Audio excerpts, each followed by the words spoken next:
Imagine a world with unlimited food, clean water, free housing, no predators, and no dangerous weather. You would call it paradise. In 1968, 8 mice entered exactly that kind of world. Within a few years, their entire colony had collapsed. They did not run out of food. They were not killed by predators. The paradise was still functioning. The mice were not. So what happened inside Universe 25? American animal behavior researcher John B. Calhoun created a large, enclosed habitat designed to protect mice from many of the dangers they would face in nature. Its walls contain nesting boxes, tunnels, feeding stations, and a constant water supply. Disease was carefully controlled, and predators could not enter. Calhoun placed 4 male and 4 female mice inside. For them, it appeared to be the perfect beginning. During the first few months, the mice explored their new environment, selected nesting areas, formed territories, and began reproducing. Then the population exploded. At its fastest point, the number of mice doubled approximately every 55 days. By day 315, Universe 25 contained around 620 mice. There was still plenty of food. There was still water. There were still unused nesting spaces. But population growth suddenly slowed. This is where the story becomes more complicated than too many mice in a small box. The mice did not distribute themselves evenly. They preferred certain feeding areas, and repeatedly gathered in the same locations, even when less crowded spaces were available elsewhere. The physical space had not completely disappeared. But the social space was becoming harder to navigate. Young mice entering adulthood faced another problem. In nature, young animals that cannot find a place in an established group may leave and search for a new territory. Inside Universe 25, there was nowhere else to go. No new forest, no neighboring colony, no exit. Many of the safer territories and established social positions were already occupied. Some young males failed to establish a territory and withdrew from normal social contact. They gathered in crowded central areas, where they were frequently attacked. Some became passive. Others became unusually aggressive. Normal patterns of defense, courtship, and social hierarchy began to break down. The disruption also affected mothers and their young. Some females became highly aggressive as they attempted to protect their nesting areas from constant intrusion.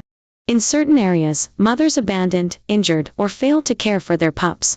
Infant mortality became extremely high, approaching 90% in some nesting groups.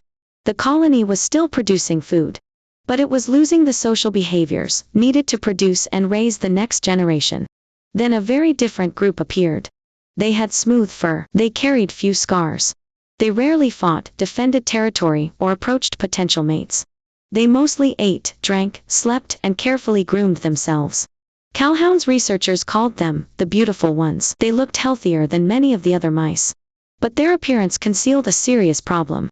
They had not developed the complex adult behaviors required for courtship, parenting, territorial defense, and stable social relationships. They survived as individuals. But they contributed almost nothing to the survival of the colony.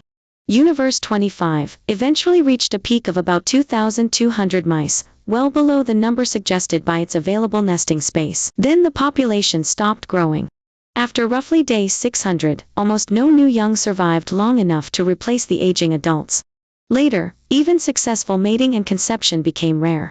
Food remained available. Water continued to flow. Some nesting spaces were empty again. But the colony could no longer rebuild itself. The population became older, smaller, and quieter. Eventually, Universe 25 died out. Calhoun connected this collapse to what he called a behavioral sink, a pattern in which crowding, repeated unwanted contact, and the breakdown of social organization disrupted normal behavior. But this experiment is often given a much simpler and much more dramatic meaning. You may hear that the mice died because life was too easy. That comfort made them lazy. Or that Universe 25 proves human civilization will destroy itself when all our needs are satisfied. That is not what the experiment proved. The mice did not live in an open world where they could migrate, redesign their homes, create new institutions, or deliberately change their social rules. They lived in one artificial, sealed environment. Its architecture never changed, even when the population did. So the most important problem may not have been population density alone. It may have been excessive, unavoidable social contact combined with the inability to escape, reorganize, or establish new roles. And humans are not mice. We have language, culture, laws, technology, family systems, and the ability to redesign our environments. We can recognize a failing system and attempt to change it. Universe 25 is not a prophecy of human extinction, but it does leave us with a disturbing question. Is a society healthy simply because it has enough food, water, and shelter? Or does it also need privacy, stable relationships, meaningful roles, safe ways to raise the next generation, and room to adapt when conditions change? Calhoun built a place that satisfied almost every physical need of a mouse. But physical abundance alone could not preserve the social system that kept the colony alive. Paradise is not only a place where everything is provided. It must also be a place where life can continue to function. If all your physical needs were permanently satisfied, what would still give your life meaning? Tell me in the comments.